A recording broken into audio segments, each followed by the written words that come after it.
ধৃতরাষ্ট্রের প্রশ্নের উত্তরে সঞ্জয় কি বললেন? তিনি কি রাজাকে মিথ্যা সান্ত্বনা দিলেন? না, সত্যদ্রষ্টা সঞ্জয় কুরুক্ষেত্রের বাস্তব চিত্রটি তুলে ধরলেন। কিন্তু লক্ষ্য করুন, সঞ্জয় প্রথমেই ভীষ্ম বা কৃষ্ণের কথা বললেন না, তিনি বললেন দুর্যোধনের কথা।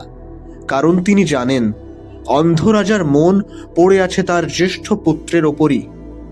সঞ্জয় উবাচ দৃष्ट्वा তু পাণ্ডবানীকং व्यूढ़ं दुर्योधनस्तदा आचार्यमुपसंयम्य রাজা বচনম অব্রবীত। সঞ্জয় বললেন, হে রাজন, পাণ্ডবদের ব্যূহরচিত বিশাল সেনাবাহিনী দর্শন করে রাজা দুর্যোধন দ্রোণাচার্যের কাছে গমন করলেন এবং এই বাক্য বললেন। এখানে একটি শব্দ বড়ই তাৎপর্যপূর্ণ, রাজা। সঞ্জয় দুর্যোধনকে রাজা বলে সম্বোধন করলেন, অথচ সিংহাসনে তো বসে আছেন ধৃতরাষ্ট্র।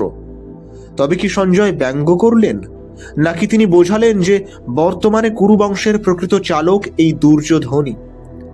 কিন্তু ভেবে দেখুন, একজন রাজা যুদ্ধক্ষেত্রে সাধারণত তাঁর সেনাপতির কাছে যান অথবা নিজের স্থানে অটল থাকেন, কিন্তু দুর্যোধন ছুটে গেলেন গুরু দ্রোণাচার্যের কাছে। কেন? ভয় নাকি অবিশ্বাস? পাণ্ডবদের ওই বিশাল সুশৃঙ্খল বাহিনী দেখে দুর্যোধনের বুকের ভেতরটা কি কেঁপে উঠেছিল? তিনি কি ভয় পেয়েছিলেন যে পাণ্ডবদের প্রতি দ্রোণাচার্যের সেই পুরনো স্নেহ আবার জেগে উঠবে না তো?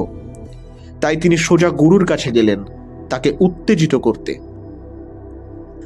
গুরুর কাছে গিয়ে দুর্যোধন প্রণাম জানালেন না, আশীর্বাদ চাইলেন না, তিনি সোজা আঙুল তুললেন শত্রুপক্ষের দিকে।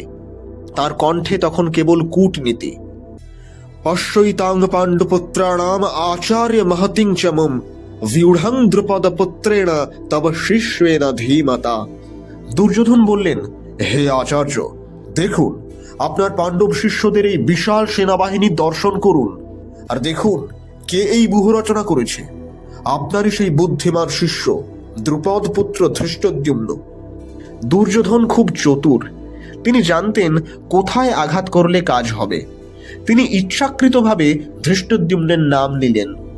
কেন জানেন? কারণ ধৃষ্টদ্যুম্নের জন্মই হয়েছিল দ্রোণাচার্যকে হত্যা করার জন্য, আর জেনে শুনেও দ্রোণাচার্য তাকে অস্ত্র শিক্ষা দিয়েছিলেন। দুর্যোধন এখানে যেন এক সূক্ষ্ম খোঁচা দিলেন গুরুকে। দেখুন আচার্য, একদিন যাকে আপনি পরম স্নেহে যুদ্ধবিদ্যা শিখিয়েছিলেন, আজ সেই আপনার মৃত্যুর কারণ হয়ে দাঁড়িয়েছে। আপনার এই উদারতা আজ আমাদের বিপদের কারণ। তাই আজ আর দয়া দেখাবেন না, আজ আর পাণ্ডবদের প্রতি স্নেহ দেখাবেন না, কারণ ওই দেখুন আপনার ছাত্র আজ আপনাকে হত্যা করতে প্রস্তুত। কি অদ্ভুত মানুষের মন! ভয় মানুষকে কতটা নিচে নামাতে পারে। নিজের গুরু, যিনি পিতার সমান, তাকেও দুর্যোধন বিশ্বাস করতে পারছেন না। যুদ্ধের শুরুতেই নিজের পক্ষের মহারথীর প্রতি এই অবিশ্বাস, এ কি বিজয়ের লক্ষণ নাকি বিনাশের পূর্বাভাস? দুর্যোধন সেখানেই থামলেন না, তিনি এবার শোনালেন উভয় পক্ষের বীরদের তালিকা। তিনি মাপতে চাইলেন কার শক্তি বেশি, কিন্তু তিনি ভুলে গেলেন সংখ্যা দিয়ে যুদ্ধ জয় হয় না, জয় হয় সত্য দিয়ে। দুর্যোধনের সেই অহংকারী আস্ফালন শুনবো আমরা আগামী পর্বে।